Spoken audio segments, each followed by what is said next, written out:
Diskutimet e buxhetit vazhdojnë, sot fokusin duaj që ta kemi te koncesionet. Tani, kjo tabela e koncesioneve këtu mbetet e pandryshuar në buxhet. Ka pothuajse 9 vite, 10 vite që nuk ndryshon. Shumë gjëra ndryshojnë në buxhet.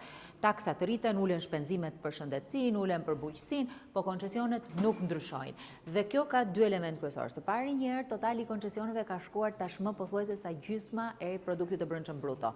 Dhe gjysma e produktit të brendshëm bruto është një kosto shumë e lartë për ekonominë shqiptare. A kanë qenë këto efektive, a kanë sjell këto përmirësim të jetës qytetarëve shqiptar, a kanë sjell këto një vlerë të shtuar në ekonomi, a kanë ndihmuar këto që të zhvillojnë qytetet? Përgjigjja është jo.